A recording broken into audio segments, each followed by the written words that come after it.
Warning, you are about to enter the BGP suite.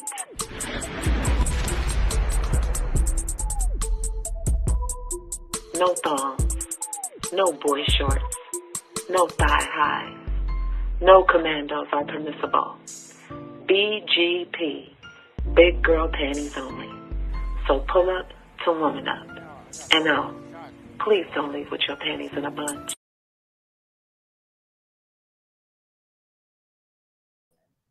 Welcome back to BGP, aka Big Girls Panties. We are live and we will continue to be live for the next couple of hours. We're going to talk about the young lady in Georgia whose baby's head was decapitated during delivery. We're going to speak about the young man whose mother assisted him in unaliving his girlfriend. Of course, we're going to do part 2 to the Carly Russell hoax.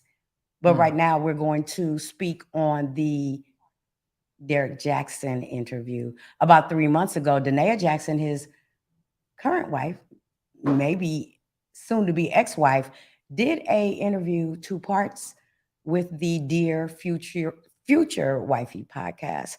And here it is. Derek Jaxn decided to tell his side of the story. So first he went on the Willie Moore Jr. live YouTube channel, and then he also appeared on the Dear Future Wifey podcast, 2 parts to tell his side of the story. Ladies, first thoughts? I just feel like Derek was not being remorseful. I think it was almost as though he was being transparent. He was telling the story, but his body language and the way he was doing everything just came across as if he was almost bragging about it to me. Especially when he kept mentioning, I was smashing and I was doing that. That just didn't sit well with me. And I think because he had such a big following on his relationship advice type stuff, it just seemed like he would have came a little different angle with it.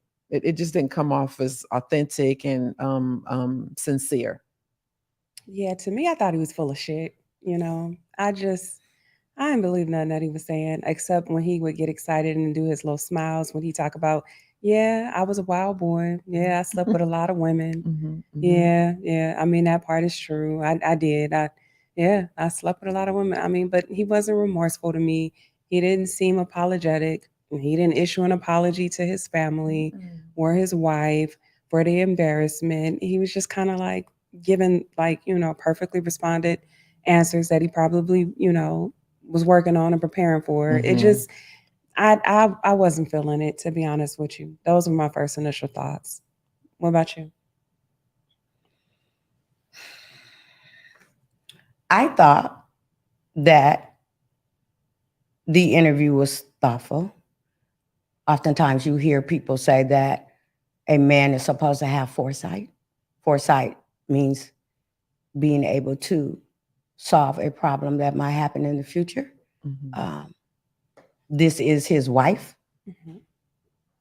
maybe ex-wife. They have children together. I heard him say that a lot of things that she said wasn't accurate, but he didn't want to throw her under the bus. He could have said a lot more. I think he was as transparent as he needed to be. See, here's the thing. People don't owe you shit. They don't owe you an explanation, whether they are branded or not. And we're going to keep it 100. There are hundreds of thousands, even millions of people out here that are going through or have been through the same situation that Derek and Danae have been through. And oftentimes what I have come to discover here lately, even when you're talking to people that supposedly like you and you're telling the story, they're going to hear what they want to hear. Exactly.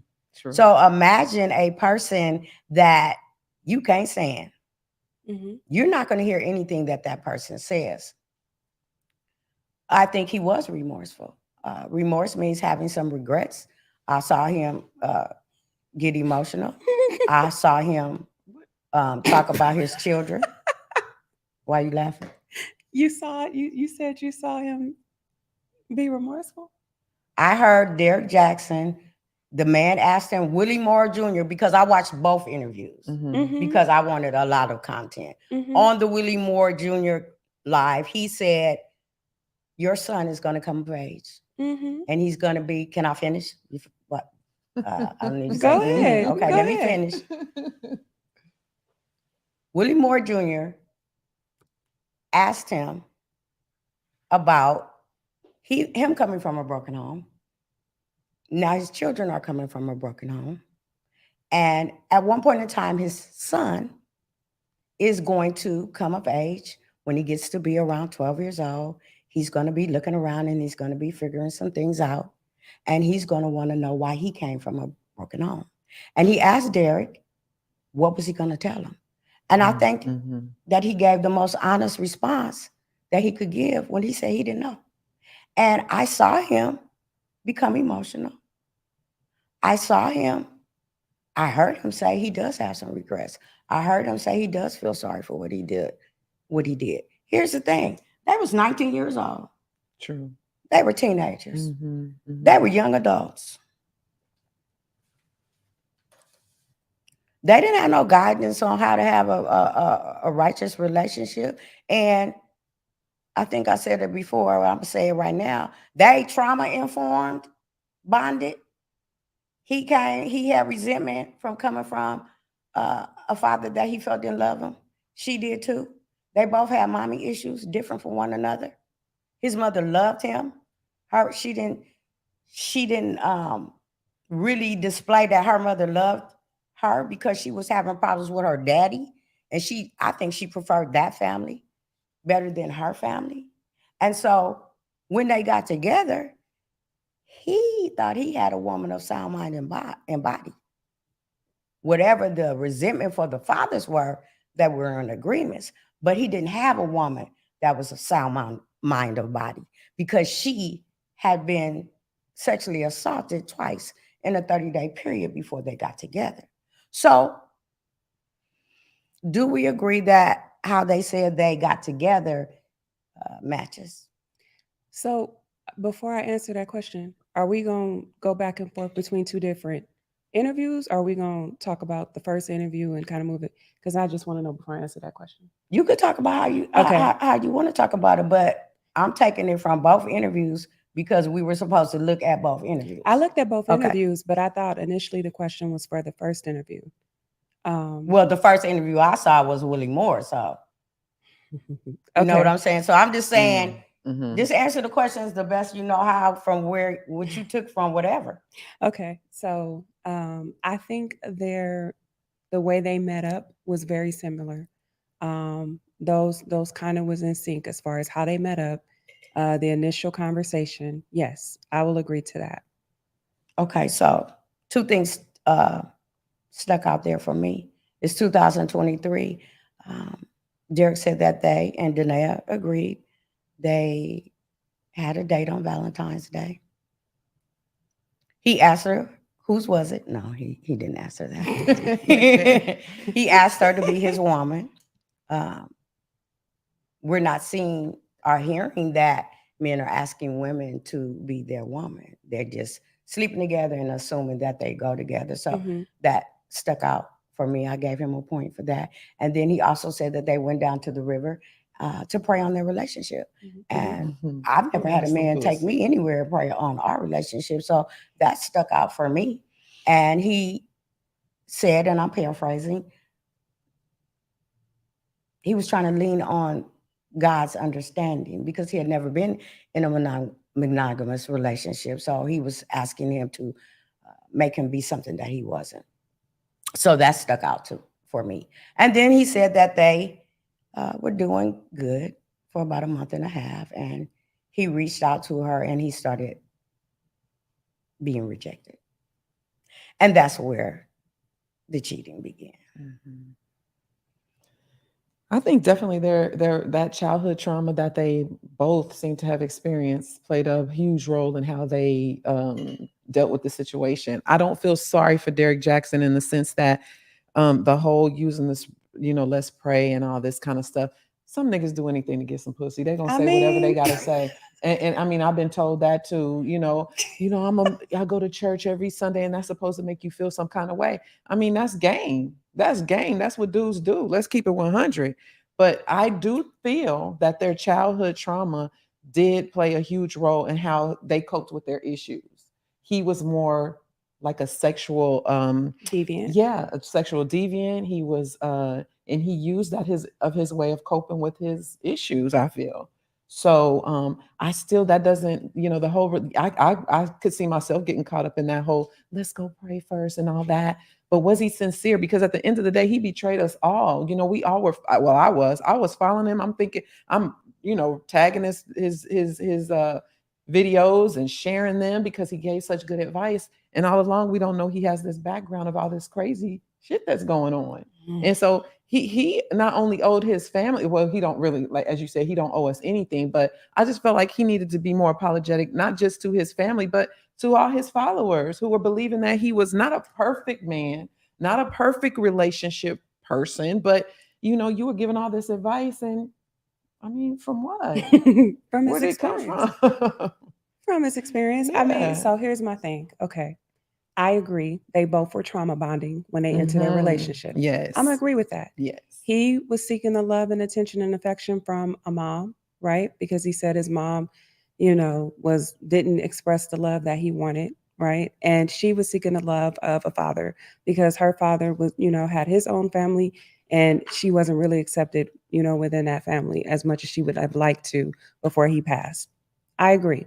I agree. They both entered that relationship, with lack of experience. I can agree with that as well.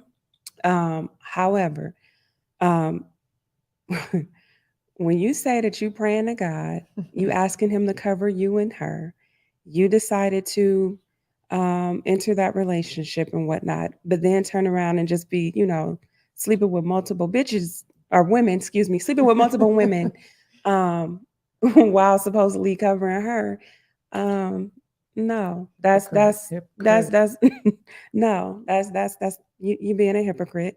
When you decide to enter a marriage with said woman, up under, this your vows that you make before God and family and friends, etc., and continue to sleep with multiple women. No, I don't feel covered. I don't feel secure. I don't feel safety. I don't feel protected from a spiritual level. No, everything he was saying was full of shit. It just was. And I'm a stand on that. I'm gonna stand 10 toes down on that. I think that he was full of shit. Granted, I'm not taking Denia's side because she had options prior to getting married. Absolutely. She knew who he was before they got married. She knew what she was dealing with. So I'm not taking sides. However, if I marry somebody and I'm fucking up and I'm popular, famous, right? Because I'm giving the most beautiful speeches on Instagram, YouTube, Facebook, whatever. And everything I'm preaching to you is bullshit because I'm Basically. going against everything I say. I think I would want to issue an apology. I mean, if I can do everything else publicly, why not issue an apology and say, you know what? I'm sorry we didn't work out. There, even if I disagree with some of the things that she said, I'm sorry we didn't work out, but I do publicly. I owe my family an apology. If you want to say fuck the fans, that's cool. Even though that's your milk and that's your milk and honey, because your primary your fans are women. But I owe my family, I owe them an apology because, like she said and he confirmed, I was a wild boy. I did sleep with over 150 women. Dirty dude. Before and during the marriage, right? And even after we supposedly got back together, I still was sleeping with other women. Yes. No, I don't care how good you look being remorseful on people's shows or whatnot for the interview that I still feel like was well rehearsed. No, I don't believe you. Now I'm gonna just stop. I'll stop right there. So I do believe that he was remorseful. I heard it. I saw him get emotional. Willie Moore Jr. asked him, he said that you came from a broken family where your father wasn't around. Now your children are going to experience that. And at some point in time, your son is going to get of age where he's going to see what's going on. And he's going to have some questions for both of you. Do you have an answer? And he said, no. And he said that's something that he struggles with every day, trying to figure out how he's going to tell that story. here's what I don't like about religious people. I'm not even going to say Christians. They want to be forgiven. Mm-hmm. They want to have grace, Mm-hmm. but they don't automatically want to give forgiveness and grace to other people. See, there's people out here that you will get into a confrontation with, and they'll ask for forgiveness, and they'll tell you in your face or over the phone, "Oh yeah, I forgive you." And as soon as they get away from you, they'll be like, "Fuck that person. Yes. I'm not forgiving True. them." True. Okay, just to get out your face or just to get off the phone. So I feel it's disingenuous for a lot of people to be religious, and religion says hate the sin and not the sinner. True. And they just want to convict this person. So here's my thing. I think they should have never got together. Never. But I think Danae was very deceptive. Mhm. Danae actually charged this man, persecuted this man, convicted this man, incarcerated this man invisibly. He was under house arrest for 5 years. And he didn't know shit about it. You cannot correct anything that you don't know nothing about. And I'm talking about in the beginning of their relationship. He thought everything was going good. He approached her, some say aggressively, and she started rejecting him. He's trying to figure out if his breath stink, what's wrong. She never answered him. So he could not correct something that he didn't know nothing about. Now, we're not going to sit here and say that people don't get sexually frustrated with their significant others. And first night, they might go sleep on the couch or on the spare bedroom. Second night, they going to be like, F this, I'm going out here and I'm going to give me some. I'm not saying it's right or wrong. I'm saying that I can understand it. But here's the thing about their situation. He did that for 5 years. They played break up and make up for 5 years. Never, and he never understood why she was rejecting him. Part of it was from her unhealed sexual assaults, 2 in 30 days before they got together. And part of it was from her other issues. And most of it was from what she found on the TV. I mean, not the TV, what she found on his phone, what she found on social media. And he was convicted. So by the time that she disclosed this information 5 years later, how can you fight back against that? How can you fix that? My thing is, here you are coming across as a relationship expert. You are, this is an area that you, all over social media, you're an expert in. Why didn't you think to go to counseling? Why didn't you think to do something different rather than just continue to let that go? That makes it really difficult for me as a person, that a fan or that follows you, when this comes out, to like, your shit was that fucked up. It's just like having a preacher that will come up in the pulpit and he can quote all these scriptures to do this, and that, but his home life is fucked up. And so it's difficult. And you're right. I forgive him, but it's his approach and his demeanor and the way that he just how he is now displaying himself as if, and nonchalantly. To me, that's what it looked like. Okay, let me say this. I was never a fan of Derek Jaxn. I don't know what Derek Jaxn was talking about. I specifically talking about the relationship aspect of what went down. I wasn't his fan. Okay. And that's why you shouldn't really idolize your fans. We put these people on pedestals. True. And think that they can do no wrong. But we forget that they human beings too. Yeah. And a lot of his shit, whatever, from what I understand, he probably was an expert on the shit because he was doing all the shit. Yeah. You know what I'm saying? Right. So yeah, I'm just looking at him as a man. I'm looking at it as a relationship part of it. So I'm saying 5 years later, she come with all these accusations. She got proof. How can he come back from that? So my thing is this. They should have broke up right then and there. Right? True. I mean, if it's within the marriage, I would say no. I mean, initially, you want to try to do your best to save your marriage. But it wasn't a marriage. This was the first 5 years. Yeah. Remember, they was together 13 years. No, so within that, before they got married, remember they were off and on. off. Right. Off, And then on. he said So if he 5 was years later, she disclosed this information. They weren't married yet. correct, They just was married, what, 3 years? they got married In the last 3 years? They got married in 2018. Yeah, so I'm saying this first 5 years, she had all this information. The reason why I'm trying to drive this home is this. You don't fucking love me if you can hold some shit against me for 5 fucking years and sit up in my face and smile in my face and send me through all that shit. If you love me, when I do accusation number 1, you need to bring that shit to me so I can fix it, because I can't fix it. You allowed him to keep on doing what the fuck he was doing and had the nurse to be mad and withdraw from it. You gonna be one way or you gonna be the other? You gonna let the nigga cheat and love on him, or you gonna tell that nigga I can't take it and you got to go?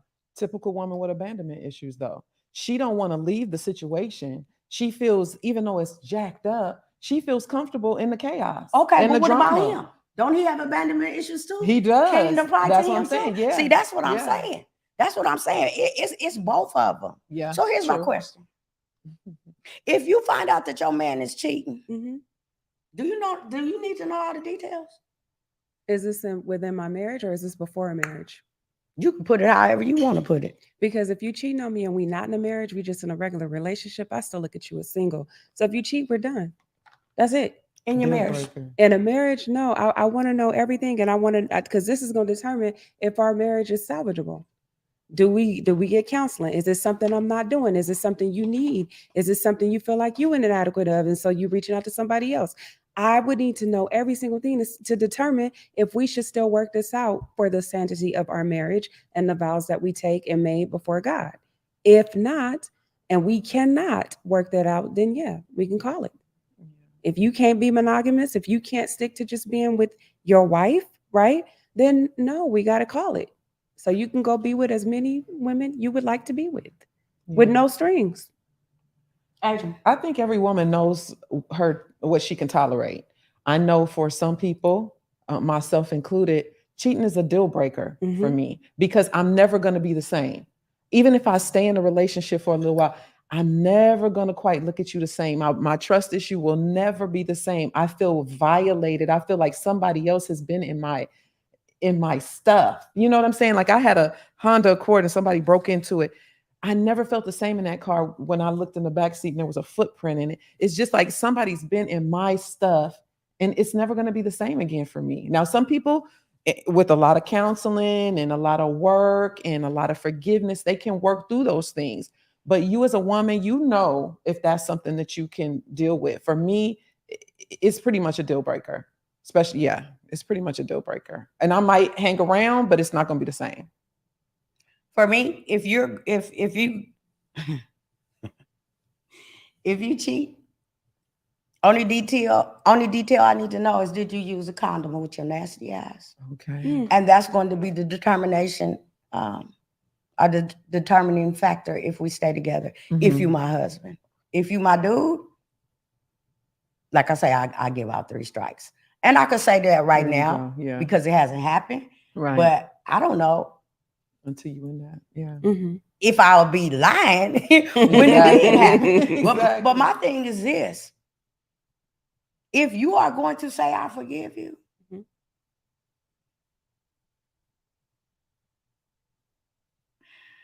let me back up. It's hard. Say, for instance, your friend, or male or female, call you and they get to crying and they telling you everything that their significant other has did to them. And you say, Mona, just break up with him. Just leave. I'm like, nah. Right. I want him to cry like I cried. Yeah. I want him to hurt like I hurt. That vengeance. I want him to not be able to eat like I wasn't able to eat. I want him to almost lose his job like I did. We would be wanting revenge. And what I'm trying to say right here and now is, that's not love. Let it go. If you decide, after you hear all the details that you need to hear, and you decide that you are going to stay with this man, you cannot hold anything against him. There should not be a waiting period on how my feelings gonna come back around. If you can't wipe the slate clean right then and there, if you can't act like it never happened, how you was experience the relationship before you found out this information, take that L and let it go. Because see, we want to punish people. You want them to be transparent. You want them to tell the truth. And then we want to punish them. Okay, so now he bought me this house, so I can forgive him for Adrian. Now he bought me this car, I can forgive him for Nisha. And shit, this nigga said it was a whole lot of women. You know? So you got to let it go. You got to take that L because that's an unhealthy relationship for both parties. If you cannot love on that man or woman in the same way, get on. We are not each other's mothers and fathers. We try to put each other on punishments. You punish children. You don't punish your spouse. That's disingenuous. So I'm going to just be honest around here once again. If my spouse cheats on me, I'm getting my lick back. And until I get my lick back, nigga, you got to suffer. I don't give a fuck. You going to suffer until I'm happy. Either I'm sleeping with your daddy or I'm sleeping with your brother. You figure out who it want to be. But somebody going to get it. Or it might be your best friend. Okay. I don't give a shit. But you're going to feel it. I want you to cry too. I want you to be uncomfortable. I want you to be like, oh my God. I want you to be stressed the fuck out too. And then when you do that, then maybe we can go ahead and see a counselor and work on our marriage and make this shit work for the kids. And, you know, talk about how we done been married for 30 plus, 50 plus years. And we done had some ups and downs and all that bullshit that we hear when people talk about marriages. Yeah, we can do that after I fuck your best friend. Wow. When we do that, then we can talk. Until then, you don't get to tell me how long it takes for me or how quick I need to get over you fucking other bitches. Wow. Okay? Wow. Sorry. That's just me though. I mean, everybody else, you can pray over it, talk to Jesus, have a come to Jesus moment. You can forgive him and get over it like it never happened 2 days ago when he was fucking 3 bitches on video because Derek likes to fuck on camera. He talked about that. And so did Janaea. That's how she found out. So if you're going to do that, I'm going to film it too with your best friend. How about that? And I'm going to be yelling and moaning and giving my best performance with your best friend too. And I'm going to leave my phone out just like this. So you can look at it and be like, what is this? And it's going to be my ass up in the air with your best friend. And then we can go ahead and save our marriage. How about that? How about that? You don't stick it to him. How about that? Wow. Let's work on our marriage now. I feel you though. I really, really do. No, I don't feel none of that. Yeah. I don't feel none of that. Yeah, that's what we're going to do. That's what we're going to do. And we can go to church too. We can pray about it after too. Yeah. 2 wrongs don't make a right. It make it even. No, it don't. No, it don't. Because then he gonna go do some more other shit, and that's why you going say back and forth. It's a deal breaker at that point because it's no point in. And I know that would be me. I'm gonna do some vengeful cheating because I'm like Nisha said. I want you to feel like I felt. I want you to be crying. I want you to be trying to decide. For some women, it brings about a whole bunch of insecurities. They start feeling bad about themselves. This is something wrong with me. My titties too big. They too little. My ass too flat. You know, you start dissecting your whole self, or you put this other woman side by side to you, and she might not be shit. And at the end of the day, it really ain't nothing to do with you. Most of the time, it's not. But his power and control, his sexual deviancy, you know, they both come from a hard background. And I just think that a lot of it stemmed from that. They did not have any coping skills. They did not know how to deal with stuff. And he fucked to get over stuff. And she did what she did to get over. They didn't know how to handle it. And let's be clear. He did say she cheated too. And she made sure to get her lick back at one point in time. And he said it hurt him. Like, oh, that one hurt. I don't know who that person was, but clearly it was somebody. But then he turned around and one-upped her like, all right, well, I'll raise you 150 bitches. How about that? Exactly. Let me tell you who's in charge of the fucking other people outside of the marriage game. Like, nah. Well, I didn't actually hear him say that it was 150. But here's the thing. Here's the thing. He said before, during, and after. You can't tax a nigga for bitches that he fucked when you guys was broke up. True. Oh, okay. Yeah. They don't count. You can't do that. You can't. No, you can't. But she said when he wrote down that long list of women that he slept with, this list consisted of while they were together. Mm. She said And 11. he didn't deny it. She said it was 11. No, she thought it was 11. Yeah, she thought And it and was then 11. it turned out it was more than 11. It turned out it was over 100. So, like I say, you can't tax them on the women that When y'all weren't together. When you're that not weren't together. together, I Because agree. here's the thing about people. I'm breaking up with you, fine. Mhm. Some people won't, like we said earlier, you to cry and moan and can't eat and don't take a bath and you didn't comb your hair for a month. And then there's people who's like, oh, it's over. I'm out of here. So you can't tax them on that. You can't do that. I agree. Yeah. I agree. Yeah. I agree. Mm. I agree. Final thoughts? Oh gosh, Derek, even at the end of the closing of the interview, he just still did not seem sincere. The guy prayed out the interview and I just see his eyes open and shit. He just did not seem sincere to me. I'm sorry. I don't want him to do no, go through hoops or anything, but I still don't feel like he really was sorry. Get you a man that you love, and if you decide that you want to forgive him for um being unfaithful, that's on you. If you guys can sit down and work through that, because it happens. I get it, it does happen. But if you can't do it, let it go. If it's going to be something that plagues your relationship for the rest of its existence, and it's going to be the children are going to suffer from it, and they're going to see this unhealthiness going on, you need to make choices to just pack your shit and bounce. That's it. I just say, before you say I do, make sure you guys are, really serious about commitment. I always encourage couples counseling before and during the marriage. Make sure that you guys have an understanding of what's to happen if, vows are broken. If you know up front that this person has a thing about monogamy where they just have to sleep with multiple people before you enter a marriage and you know that's not what you want, cut your losses early instead of trying to hold on to a person that's really not worth holding on to. Because he showed his hand from day one. He showed his hand that monogamy was not really, kind of not really his strong suit. No. He was sleeping with other people because she said it was like a rotation, where it was different women that she would see him with. Plus, she would see the footage on phones because Derek likes to film himself having sex. So if you know that and that's not what you're trying to do, let him go and get you somebody that you're more compatible with, that's more into monogamy, that's more into marriage minded, that's more into being able to have healthy conversations and communication and comprehension.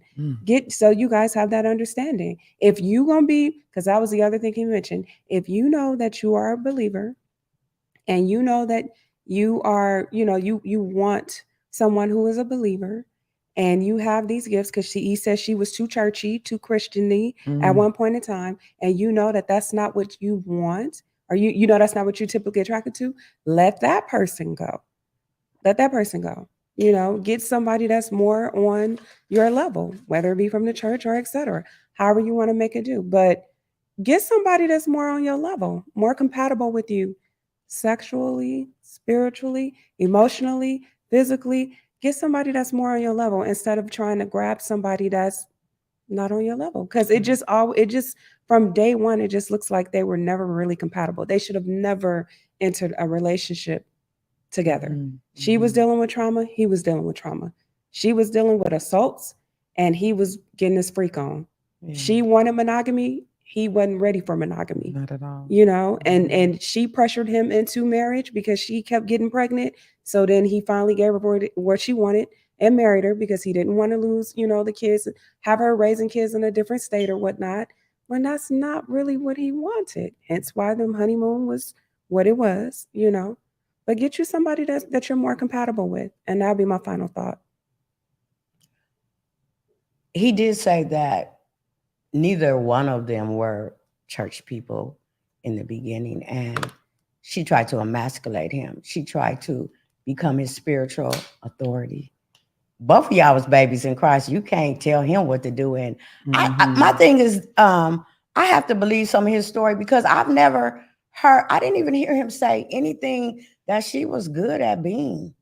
I think he said she was a good mother, but I never heard him say anything about cooking, cleaning, being a loving woman, giving him affirmations. I never heard her say any of that. She did another interview and she basically said when somebody tells you what they've been through, that you're just supposed to adapt to it. That's incorrect. Here's the thing. People tell you to get married under 30 so that you can grow together. But they don't tell you that there's going to be some growing pains. And it's the growing pains that you survive that makes your relationship long lasting, makes your marriage healthy. Like Nisha said, they never should have been together. I applaud that young man for coming on and telling his side of the story. I wish the best for their children.